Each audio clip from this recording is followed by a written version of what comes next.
نحمده ونصلي ونسلم على رسوله الكريم اما بعد فاعوذ بالله من الشيطان الرجيم بسم الله الرحمن الرحيم قل اتعبدون من دون الله ما لا يملك لكم ضرا ولا نفعا والله هو السميع العليم صدق الله مولانا العظيم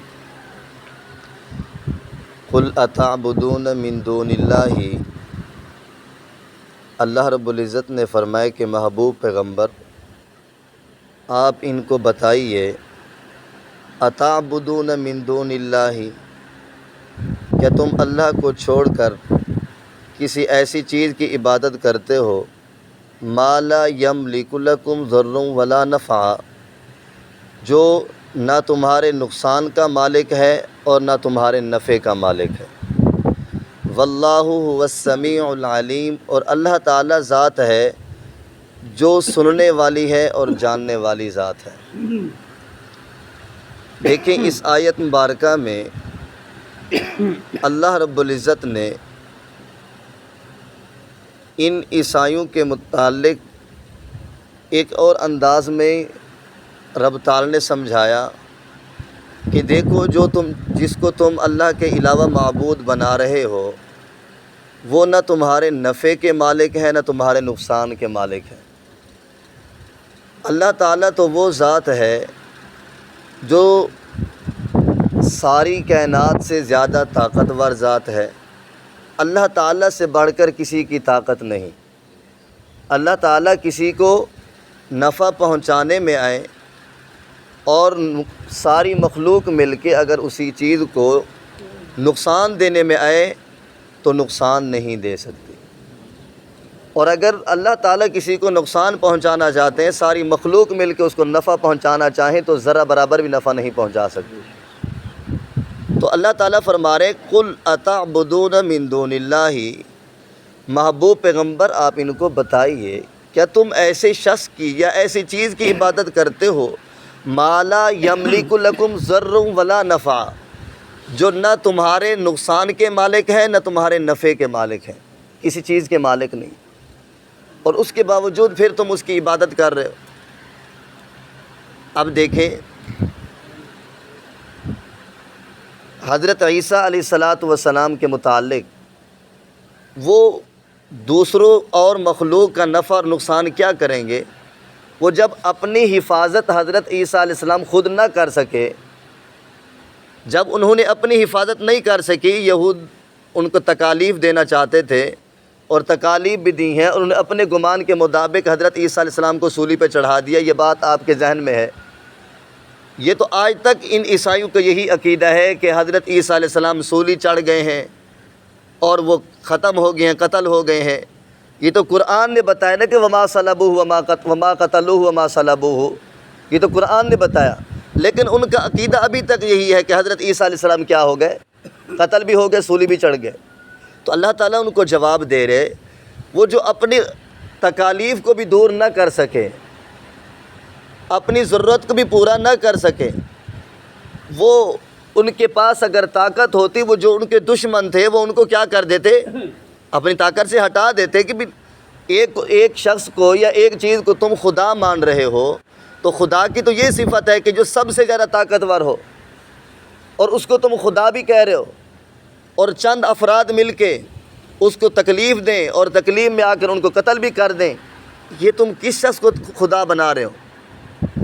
تو جو اپنے نفع اور نقصان کا بھی مالک نہ ہوا، اپنے آپ کو بھی نفع اور نقصان پہنچانے میں اس کی طاقت پوری نہیں چلتی، تو بتاؤ وہ تمہیں نفع و نقصان کیا پہنچائے گا؟ نہ تمہارے لیے پھر نفع نقصان کا مالک ہے۔ جب وہ اپنے لیے نفع نقصان کا مالک نہیں ہے تو پھر تم اس کی عبادت کیسے کر رہے ہو؟ اللہ تعالیٰ فرما رہے پھر تم اس کی عبادت کیوں کرتے ہو؟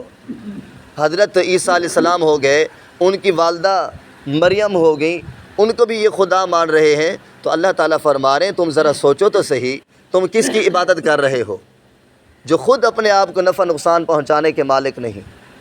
اس میں قرآن پاک میں بہت سے واقعات ہیں اس بات کو سمجھنے کے لیے کہ اللہ وہ ذات ہے جو ساری کائنات سے طاقتور ہے۔ اب دیکھو فرعون نے خدا کا دعویٰ کیا، اس نے کہا انا ربکم الاعلی، اتنا بڑا اس نے دعویٰ کیا، انہوں نے کہا میں بڑا رب ہوں، میرے مجھ سے بڑا کوئی رب نہیں ہے معاذ اللہ۔ لیکن اللہ تعالیٰ کی ذات اس کو پتہ نہیں کہ اللہ تعالیٰ سب سے زیادہ طاقتور ہے۔ اب اس نے سمجھا کہ میں حضرت موسیٰ علیہ السلام کے متعلق کہ میں اس کو کیا کر دوں گا، ختم کر دوں گا، تکالیف دے دوں گا، فلاں کر دوں گا، یہ کیونکہ ایک اور خدا کا نام لینے والا ہے۔ اب اس نے اس کے پیچھا کیا، اور اس کی کیونکہ وہ خدائی کا دعویٰ بھی کرنے والا تھا اور اس کی بادشاہت بھی بہت زیادہ تھی، لوگ اس کے متبعین بھی بہت زیادہ تھے، حضرت موسیٰ علیہ السلام کے متبعین بھی بہت کم تھے۔ اب اس نے کہا کہ میرے پاس تو بڑی فوج ہے، میرے پاس بڑے لوگ ہیں، میں اس کو ختم کر دوں گا۔ لیکن اللہ تعالیٰ کی قدرت نے کیا کرشمہ دکھایا، وہ جتنے بھی لاکھوں کروڑوں لوگ تھے وہ سارے کیا ہو گئے، پانی میں غرق ہو گئے۔ اللہ رب العزت نے حضرت موسیٰ علیہ السلام کو پانی سے بچا لیا ہے۔ یہ اللہ رب العزت نے اپنی طاقت دکھائی ہے۔ کتنے بہت سارے واقعات ہیں۔ حضرت ابراہیم علیہ السلام کو لوگوں نے کیا کیا، نمرود نے اور اس کے سارے رعایا کے لوگوں نے بھی آگ میں جلا کر ان کو کیا کر دیا جائے، معاذ اللہ ختم کر دیا جائے، یہ نام اللہ کا نام بھی نہ لیں، یہ بتوں کی عبادت کریں۔ لیکن ان نے اتنے مہینے ایندھن اکٹھا کیا لکڑیوں کا، پھر اتنا جلایا اس کو کہ 1-1.5-2 میل دور اگر پرندہ بھی ہوتا وہ بھی جل کے راکھ ہو جاتا۔ ان نے جلانا چاہا، اللہ تعالیٰ نے بچانا چاہا، اور اللہ تعالیٰ نے اس آگ میں اپنے محبوب پیغمبر کی، اپنے خلیل کی حفاظت کر کے دکھائی۔ اس کو کہتے ہیں اللہ، اس کو کہتے ہیں مالک، خالق، جو ساری کائنات سے بڑھ کر طاقت رکھنے والا ہے۔ تو اس وجہ سے رب تعالیٰ نے فرمایا محبوب پیغمبر آپ ان کو سمجھائیں، اتعبدون من دون اللہ ما لا یملک لکم ضر ولا نفع، کہ آپ ایسے شخص کی یا اس چیز کی عبادت کرتے ہو اللہ کے علاوہ جو کسی چیز کے نہ نفع کا مالک ہے نہ نقصان کا مالک ہے۔ یہ تو حضرت عیسیٰ علیہ السلام کے متعلق حضرت مریم کے بھی، اس کے علاوہ اگر باقی کفار مشرکین وہ جس چیز کی عبادت کر رہے ہیں، بتوں کی عبادت کر رہے ہیں، درختوں کی، کوئی آگ کی عبادت کر رہا ہے، وہ تو بطریق اولا وہ ناجائز ہو گئے نا۔ یہ تو انسان چلو کچھ نہ کچھ تو کر سکتا ہے، اس کے متعلق اللہ تعالیٰ نے فرمایا لا یملک لکم ضر ولا نفع، وہ کسی نفع نقصان کے مالک نہیں ہے۔ نفع ہوگا وہ بھی اللہ تعالیٰ کی ذات کی طرف سے ہوگا، نقصان ہوگا وہ بھی اللہ تعالیٰ کی ذات کی طرف سے ہوگا، کوئی نفع نقصان کا مالک نہیں ہے۔ اور جو کچھ تم کر رہے ہو واللہ هو السمیع العلیم، اللہ تعالیٰ کی ذات سننے والی بھی ہے تمہاری ان باتوں کو، علیم جاننے والی ذات بھی ہے۔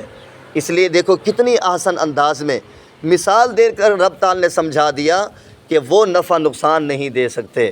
تمہارے گمان کے مطابق تم ان کو خدا مان رہے ہو، اور تم خود کہتے ہو کہ یہود نے ان کو سولی چڑھا دی ہے، بھی وہ خدا کیسے ہو گئے کہ جو مخلوق سے بھی اپنی حفاظت نہ کر سکے، تو تم نے ان کو خدا مان لیا ہے، اور تم ان کی عبادت کر رہے ہو کہ جو نفع نقصان کسی قسم کا مالک نہیں ہے۔